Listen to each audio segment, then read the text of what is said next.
آج تم روز سابق آرمی چیف قمر جاوید باجوہ صاحب ان دنوں روتے پھر رہے ہیں، پچھتاتے پھر رہے ہیں، ہر ملنے جلنے والے کو بتا رہے ہیں کہ عمران خان احسان فراموش تھے، ان کے لیے انہوں نے کیا کیا نہیں کیا، اور عمران خان ان دنوں ان کے خلاف کیا کیا کر رہے ہیں۔ آج کل یعنی پروجیکٹ عمران خان کی ناکامی کے بعد آرمی چیف اظہار کر رہے ہیں پچھتاوے کا، اور پروجیکٹ عمران خان کو لانچ کرتے وقت جو لانچنگ کا وقت تھا اس وقت آرمی چیف جو تھے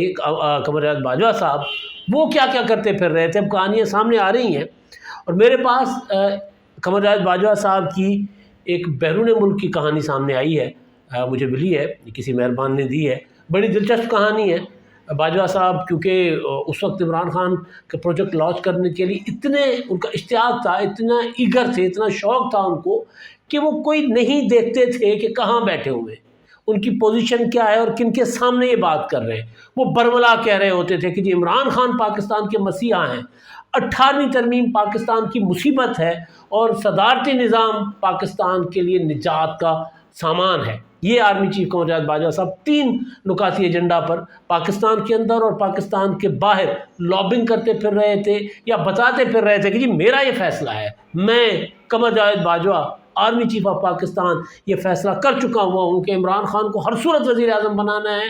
18ویں ترمیم کی جڑ، 18ویں ترمیم اور پارلیمانی جمہوری نظام کو جڑ سے اکھاڑ دینا ہے، صدارتی نظام کو ہم لے کر آئیں گے۔ یہ باجوہ صاحب ہر جگہ کہتے پھر رہے تھے۔ اس سے پہلے جنرل راحیل شریف بھی یہی کچھ کرتے تھے، اسی طرح وہ ملاقاتیں کرتے تھے۔ انہوں نے بلکہ ایک بریفنگ دی تھی کہ پاکستان کے جو مسائل کی وجہ ہے وہ صوبوں کی خود مختاری ہے، صوبوں کو جو وسائل منتقل کر دیے گئے ہیں پاکستان کے وسائل کی وجہ وہ ہے، تو اس وجہ سے اس کو ختم کرنا ہوگا۔ جو راحیل شریف صاحب نے شروع کیا تھا، قمر جاوید باجوہ صاحب نے اس کو کیری کیا، وہ لیگیسی انہوں نے لی، بلکہ ظاہر ہے جب وہ اپنا امپورٹنٹ پوزیشنز پہ نہیں بھی تھے قمر جاوید باجوہ صاحب، تب بھی وہ عمران خان صاحب کے مداح تھے، اور تب بھی وہ یہی سوچتے تھے کہ عمران خان صاحب کو لایا جائے ہر صورت۔ تو وہ ان جرنیلز میں تھے جو چاہتے تھے کہ یہ جو ہمارے موجودہ سیاسی نظام ہے نا، اس سے نجات چاہیے ہمیں، یہ جو موجودہ پارلیمانی جمہوری نظام ہے اس سے نجات چاہیے، ہمیں 1 مین رول چاہیے، بلکہ پھر آگے چل کر یہ 1 پارٹی رول کی طرف بھی معاملہ بڑھا۔ تو بہرحال تو وہ باجوہ صاحب جو ہیں پاکستان کے اندر صحافیوں کو ملتے تھے تب بھی یہی بات کرتے تھے، پاکستان کے اندر باجوہ صاحب صنعتکاروں کے ساتھ ملتے تھے تب بھی یہی بات کرتے تھے، اور بیرون ملک جا کر اپنے سفارت خانوں میں جو ان کے اعزاز میں عشائیے ہوتے تھے، ضیافتیں ہوتی تھیں، استقبالیے ہوتے تھے، وہاں پر بھی وہ یہی بات کر رہے تھے۔ مجھے کسی مہربان نے کچھ ڈیٹیلز بتائیں، یہ معاملہ ہے برونائی کا، اور برونائی گئے تھے 2018 میں باجوہ صاحب، یعنی انتخابات سے چند ماہ پہلے، 2018 کے انتخابات جو جولائی میں ہوئے ہیں ان سے چند مہینے پہلے 25 جولائی کو انتخابات ہوئے تھے، اور یہ باجوہ صاحب کی بات ہے 27 مارچ کی، یعنی اپریل مئی جون، اور پھر جولائی میں انتخابات۔ تو انتخابات سے کوئی 3-4 مہینے پہلے یا 3 مہینے پہلے کی باتیں جو باجوہ صاحب وہاں بیٹھ کر رہے تھے، کن کے ساتھ؟ اپنے سفارتکاروں کے ساتھ، اور وہاں کے کچھ جو پاکستانی کوئی تھے بینکرز تھے ان کے ساتھ بیٹھ کر جو باتیں کر رہے تھے۔ مطلب بندہ سوچے کہ ایک شخص وردی میں اور آرمی چیف اور پراپر سرکاری آفیشلز کو، صحافیوں کو یہ باتیں کر رہے ہیں، اور اب جب وردی سے ہٹی ہے تو پھر ہر بندے کے ساتھ میل ملاقات میں باجوہ صاحب رو رہے ہیں، پھرتے امیر خوار، کوئی پوچھتا نہیں۔ اب خیر پوچھیں گے، قانون پوچھے گا، آئین پوچھے گا۔ مجھے پتہ نہیں کیوں لگتا ہے کہ باجوہ صاحب جو انکشافات کر رہے ہیں پچھتاوے کی شکل میں، ہوتا یہ ہے نا کہ دو جب ہوتا کیا کہا جاتا ہے کہ اگر چوروں کی مال پر لڑائی ہو جاتی ہے نا، یا مال غنیمت جس کو سمجھا جاتا تھا، اگر اس پر لڑائی ہو جائے، لوٹ کے مال پر اگر لڑائی ہو جائے تو پھر ایکسپوز کیا جاتا ہے کہ جی اصل ڈاکہ اس نے ڈالا تھا، میں تو پیچھے تھا، یا منصوبہ اس کا تھا، میں تو پیچھے تھا،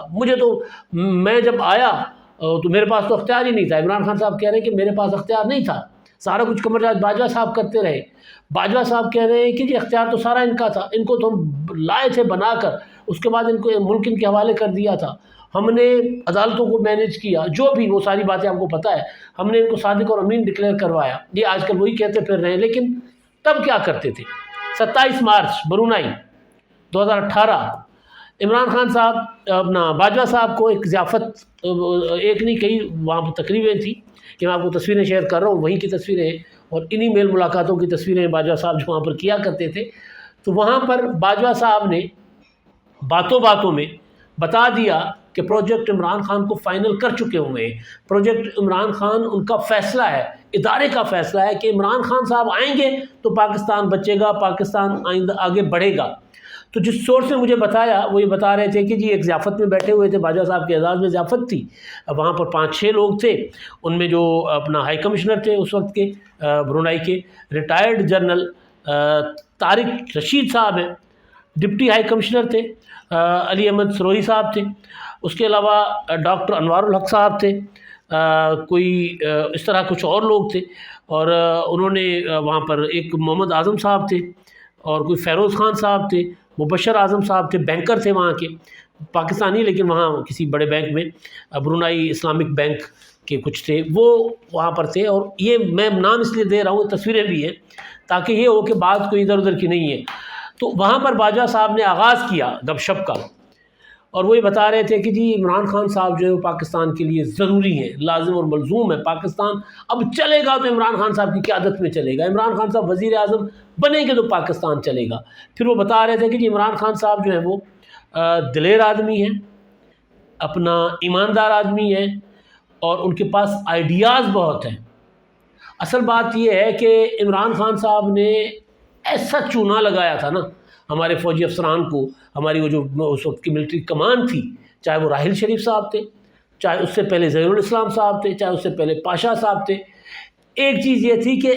ان کو ظاہر سیاست کا تو پتہ نہیں ہوتا، ککھ بھی نہیں پتہ ہوتا، بھائی نہیں پتہ نا، سیاستدان کر کے جانتے ہیں۔ آپ بندوق کے زور پر جو مرضی کر لیں، چیزیں مینیپولیٹ کر لیں، عدالتوں سے زبردستی فیصلے دلوا لیں، اس کو سیاست نہیں کہا جاتا، اس کو تکاشائی کہا جاتا ہے۔ تکاشائی کر رہے تھے، آپ کر لیتے۔ تو باجوہ صاحب کا خیال تھا کہ اچھا عمران خان صاحب خود ایوریج وی این سے بھی نیچے کے آدمی ہیں، جو بندہ صبح ایک بات کرے، شام دوسری بات کرے، رات کو تیسری بات کرے، اس کے پاس وی این نہیں ہوتا۔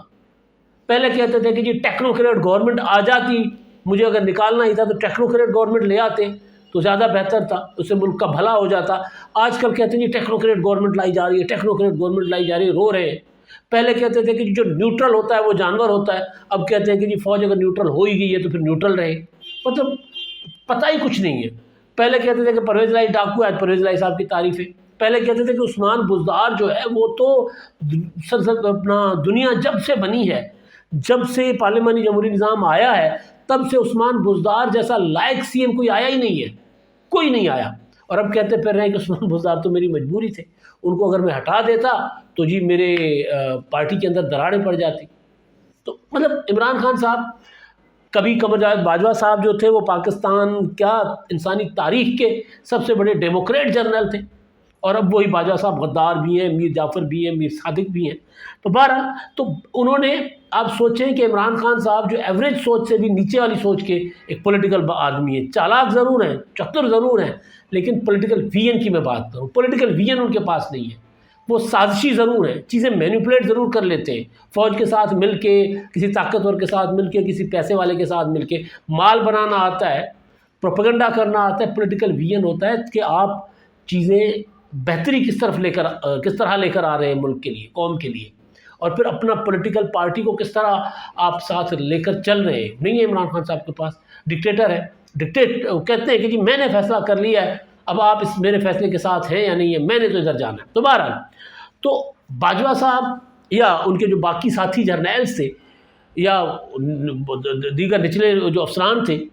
ان کو کیسے عمران خان صاحب نے چنا لگایا؟ انہوں نے بتایا جی میری، آپ کو یاد ہوگا عمران خان صاحب کہا کہ میرے پاس ٹیم ہے، میں نے بس آتے ہی کام شروع کر دینا ہے، میں نے 90 دن کے اندر کرپشن ختم کر دینی ہے، میں نے رول آف لا لاگو کر دینا ہے، میں نے یہ سارے چوروں کو جیلوں میں ڈال دینا ہے۔ مطلب اصل کہانی یہ تھی کہ عمران خان صاحب نے پاکستان کی فوج کی یہ جو لاٹ تھی نا، جس میں مطلب پاشا صاحب سے لے کے جنرل فیض حمید صاحب تک اور جنرل اپنا قمر جاوید باجوہ صاحب تک، یہ سارے ہماری پولیٹیکل پارٹی سے نفرت کرنے والے جرنیل تھے، یہ سویلین سپرمیسی میں یقین نہیں رکھتے تھے۔ تو پھر ان کو چنا لگانا آسان تھا، عمران خان صاحب تو یہ کرپٹ ہیں، یہ چور ہیں، انہوں نے پیسہ بنایا ہے، میں آؤں گا، میں یہ کر دوں گا، اور پھر میں آپ جو کہو گے میں وہ کروں گا۔ سب سے بڑی بات کہ جی پاکستان جمہوریت کے لیے بنا ہی نہیں ہے، ان کی سوچ یہ تھی۔ تو عمران خان صاحب ان کی کمزور یا ان کی سوچ یا ان کی جو ہوتا ہے نا ایک نفرت، اس کے ساتھ کھیل رہے تھے۔ اور پھر عمران خان صاحب ان کو بڑے دیانتدار بھی لگتے تھے، بڑے ایماندار بھی لگتے تھے، بڑے دلیر بھی لگتے تھے اور بڑے ویژنری بھی لگتے تھے۔ تو برونائی کی اس جو ضیافت تھی، وہ جو میں نے نام بھی لے لیے، بتا دیا کہ یہ 27 مارچ 2018 کی بات ہے۔ وہاں پہ ایک تو انہوں نے یہ کہا کہ جی بڑے دلیر ہیں اور ان کے پاس آئیڈیاز بہت ہیں اور کرپشن سے تو وہ دور بھاگتے ہیں، ایماندار جو کہہ دیا، اور وہ کرپٹ لوگوں کو پکڑیں گے، کسی کو نہیں بخشیں گے عمران خان صاحب۔ یہ اس میں پھر سوال جواب ہوئے، کسی نے پوچھا کہ اس کا مطلب ہے کہ آپ یہ فیصلہ کر چکے ہوئے ہیں کہ عمران خان جو ہے وہ انتخابات کے بعد وزیر اعظم بنیں گے؟ تو انہوں نے کہا نہیں، ہم نے فیصلہ تو نہیں کیا۔ انہوں نے کہا نہیں آپ نے فیصلہ کیا؟ نہیں میں نے نہیں کیا، ادارے نے فیصلہ کیا ہے کہ عمران خان ضرورت ہے پاکستان کی، عمران خان کے بغیر ہم پاکستان کو نہیں چلا سکتے۔ باقی جتنی بھی باتیں عمران خان صاحب کے حق میں انہوں نے کی، لیکن ایک اور چیز وہ جو راحیل شریف صاحب نے بھی ایک بریفنگ میں کہی تھی، پھر باہر آ گئی تھی، اور وہ میرا خیال ہے وہ بریفنگ ہے جس بریفنگ میں کہا گیا تھا کہ جی 5000 لوگ ہیں پاکستان کے مسائل کے، 5000 لوگوں کو لٹکایا جائے گا تو پاکستان کے مسائل حل ہو جائیں گے۔ پھر یہ بات آپ کو یاد ہوگا فیصل ووڈا صاحب نے پارلیمنٹ میں کہی تھی 5000 لوگوں کو کہ ہم سر قلم کر دیں گے اور پاکستان ترقی کرے گا، اس کے بغیر کوئی چارہ نہیں ہے۔ اس طرح کی بریفنگز میں جنرل راحیل شریف صاحب نے کہا تھا کہ پاکستان کا مسئلہ جو ہے نا وہ 18ویں ترمیم ہے۔ تو یہ جو برونائی والی جو قمر جاوید باجوہ صاحب کی سٹنگ تھی، جو گپ شپ تھی، اس میں باجوہ صاحب نے کہا تھا کہ جی ایک عمران خان چاہیے پاکستان کو، دوسرا پاکستان کو صدارتی نظام چاہیے، تیسرا 18ویں ترمیم کا خاتمہ چاہیے پاکستان کو۔ 18ویں ترمیم نے پاکستان کے لیے مسائل پیدا کیے۔ اب یہ مطلب اس وقت پھر ان کو کنٹراڈکٹ بھی کیا گیا، وہاں بیٹھے لوگوں نے، کچھ ظاہر سفارتکار ہوتے ہیں اپنے طریقے سے بات کرتے ہیں، تو انہوں نے کہا تھا کہ اگر 18ویں ترمیم آپ کرتے ہیں تو پھر خاتمہ آپ سوچ رہے ہیں تو پھر صورتحال آپ کے قابو میں نہیں رہے گی، آپ ملک کو اس طرح چلا نہیں سکتے۔ تو اس وقت یہ بات صرف یہ بات جو برونائی کی مجھے پتہ چلی ہے، یعنی آپ سوچیں کہ وہ کہیں جاتے ہیں آفیشیل وزٹس پر جاتے ہیں یا پرائیویٹ، کیونکہ وردی میں تصویریں تو آفیشیل وزٹ بھی تھا، تو پرائیویٹ وزٹ پر بھی جائیں، آفیشیل وزٹ پر جائیں، آپ ملک کے باہر جا رہے ہیں، وہاں بیٹھ کر آپ بتا رہے ہیں کہ ہم پولیٹیکل انجینئرنگ کر رہے ہیں، آپ بتا رہے ہیں کہ ہمیں انتخابات جو 25 جولائی کو ہونے تھے 27 مارچ کو اس کا رزلٹ دے رہے تھے قمر جاوید باجوہ صاحب قوم کو۔ اور پھر یہ کہا گیا تھا، قمر جاوید باجوہ صاحب آپ کو یاد ہوگا جب ریٹائرمنٹ سے پہلے انہوں نے خطاب کیا تھا یوم شہداء کی تقریب سے، تو انہوں نے کہا تھا کہ جی ہم سے غلطیاں ہوئی ہیں، ہم نے اپنا کتھارسس کیا ہے، لیکن ہمارے اوپر یہ الزام غلط ہے کہ ہم نے RTS بٹھایا تھا۔ 27 مارچ کو آپ بتا رہے ہو کہ آپ عمران خان صاحب کو لا رہے ہو، اور اس وقت کسی کو نہیں پتا تھا کہ عمران خان صاحب سادہ اکثریت لیں گے، عمران خان صاحب سادہ اکثریت سے نیچے جائیں گے، کتنے ووٹ لیں گے، لیکن آپ کو پتا تھا کہ آپ نے کیسے چیزیں مینیج کرنی ہے، کس طرح آپ نے آخری وقت میں کراچی میں عمران خان کی سیٹیں بڑھانی تھی۔ تو سارا بعد میں پھر یہ باتیں جو بند کمروں کی ملاقاتیں آج کل ہو رہی ہیں باجوہ صاحب کی، اس میں اس چیز کا اظہار بھی کر رہے ہیں۔ تو یہ جو اپنا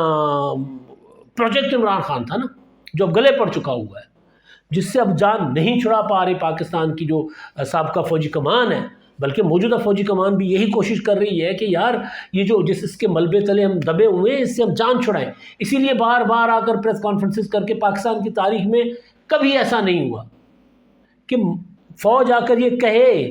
کہ ہم سیاست کرتے تھے اب ہم نہیں کر رہے۔ یہ مارشل لا میں جو بالکل ننگی جارحیت اور مارشل لا ضیاء الحق کی، ایوب کی، مشرف کی، اس میں بھی یہ نہیں کہا گیا کہ سیاست ہم کر رہے ہیں۔ اس میں بھی ضیاء الحق کہتے تھے کہ جی میں نے صاف شفاف انتخابات کروانے ہیں۔ ایوب خان نے سیاسی جماعتوں پر پابندیاں لگوا دی، لیکن وہ کبھی یہ نہیں کہتے تھے کہ جی میں ملک کی خاطر کر رہا ہوں۔ یہ اعتراف ہوا ہے، ایک بار نہیں کئی بار ہوا ہے۔ NDU میں آرمی چیف نے اعتراف کیا، قمر جاوید باجوہ صاحب نے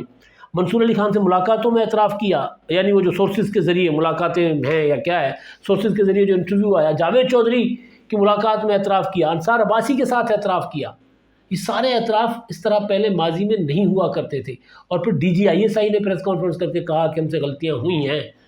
پھر DG/ISPR نے کہا کہ جی ہم پہلے سیاست کرتے تھے، اور یہ DG/ISI نے بھی یہ بات کی کہ ہم سیاست کرتے تھے، لیکن مارچ 2021 سے ہم نے فیصلہ کیا کہ ہم نے سیاسی معاملات میں مداخلت نہیں کرنی۔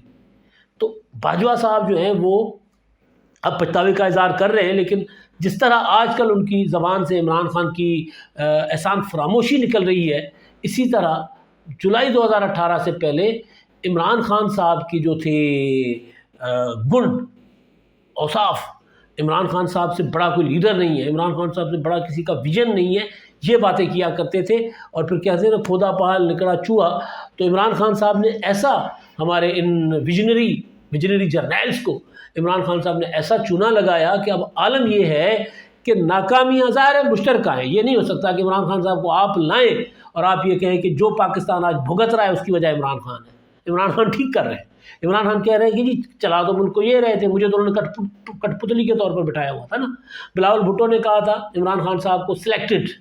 عمران خان صاحب پورے 3 سال اسی چکر میں ایوان میں نہیں آئے، پونے 4 سال، کہ جی مجھے تو سلیکٹڈ کہتے ہیں، مجھے تقریر کرنے نہیں دیتے۔ اب عمران خان صاحب خود کہہ رہے ہیں کہ میں سلیکٹڈ تھا، اب خود کہہ رہے ہیں کہ میں کٹ پتلی تھا، اور آرمی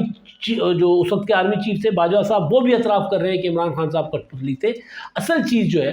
وہ عمران خان صاحب سے محبت نہیں تھی، اصل چیز ہے ہمارے دوست اسلام وڑائچ صاحب کہا کرتے ہیں کہ جی عمران خان سے محبت میں نہیں،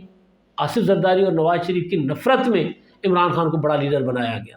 اور انہوں نے کہتے ہیں کہ جی ہم بھی اسی نفرت میں آگے اس میں بڑھ گئے تھے، لیکن غلطی ہوئی۔ تو یہ والی نفرت بطور ادارہ تو تھی کہ نہیں تھی، ظاہر ادارے کا فیصلہ ادارہ تو نہیں کر رہا ہوتا، وہاں کوئی پارلیمنٹ تو ہے نہیں فوج میں، وہاں پر ہائی کمان جو ہوتی ہے فوج کی وہ ڈیسائیڈ کر لیتی ہے کہ ہم نے کیا کرنا ہے، پھر اس کو اسی طرح ٹریول کرتی ہے، سفارت خانوں میں بیٹھ کر بھی بات کرتے ہیں، صحافیوں کے ساتھ بیٹھ کر بھی بات کرتے ہیں، پھر اپنی میسیج میں بیٹھ کر بھی باتیں یہی کرتے ہیں کہ جی ہم نے یہ فیصلہ کیا اب ہم یہ کریں گے۔ تو بہرحال تو وہ جو عمران خان صاحب کے پروجیکٹ کی ناکامی ہے، اب اس سے جان چھڑا رہے ہیں، لیکن جان نہیں چھوٹے گی۔ 18ویں ترمیم بچا لی پاکستان کے سیاستدانوں نے، کہہ کر بچائی کہ ہمیں اپنی سیاست قربان کریں گے، لیکن اگر ہم نے عمران خان کو مزید وقت دیا اور عمران خان صاحب نے اپنی مرضی کی کمان فوج میں لگا دی تو 2030 تک عمران خان صاحب اقتدار میں ہوں گے اور پاکستان کی شکل پتہ نہیں کیا ہوگی۔ پاکستان میں پارلیمانی جمہوری نظام تو ختم ہو جائے گا، صدارتی نظام آتا ہے، کیا آتا ہے کچھ نہیں پتہ۔ یہ وہ پروجیکٹ تھا 27 مارچ کو جس کی باجوہ صاحب بات کر رہے تھے کہ عمران خان 18ویں ترمیم کا خاتمہ اور صدارتی نظام کا نفاذ، اس کو ناکام بنا دیا گیا۔ اب اس کو کامیاب بنانے والے بھی روتے پھر رہے ہیں اور عمران خان صاحب خود بھی روتے پھر رہے ہیں، یعنی لانے والے بھی رو رہے ہیں اور جن کو لایا گیا وہ بھی رو رہے ہیں، اور جنہوں نے ان کو اتارا بقول بلاول بھٹو زرداری کہ عمران خان کے سہولت کاروں کو باعزت طریقے سے خدا حافظ کہا، وہ بھی رو رہے ہیں، حکومت بھی رو رہی ہے نا۔ حکومت اب آٹا جس حد تک پہنچ گیا ہے، مہنگائی جہاں جا رہی ہے تو حکومت کے پلے بھی کچھ نہیں ہے، لیکن اتنا ضرور ہے کہ جو پارلیمانی جمہوری نظام ہے اس کو بچا لیا گیا۔ جو آمریت آ رہی تھی one party one man rule جو منصوبہ تھا اس کو ناکام بنایا گیا، اور اب اس کی چیزیں مختلف شکلوں میں جیسے جیسے باجوہ صاحب اعتراف کر رہے ہیں تو ویسے ایسے باتیں اب لوگوں کا بھی جگرا ہوا ہے جن کے ساتھ بیٹھ کر وہ باتیں کرتے تھے، وہ بھی اب باتیں کھل کر سامنے لا رہے ہیں۔ ابھی بہت انکشافات ہونے ہیں، ابھی بہت اور انکشافات بھی ہونے، یہ تو کچھ بھی نہیں ہے۔ یہ بھی ابھی سامنے آئے گا کہ فریال تالپور کو کس نے گرفتار کروایا تھا اسپتال سے آدھی رات کو، مریم نواز کو کس کے آرڈر پر باپ کے سامنے ہتھ کڑی لگا کر جیل کے اندر سے گرفتار کیا گیا تھا۔ اب تک کے لیے اتنا ہی، اللہ حافظ۔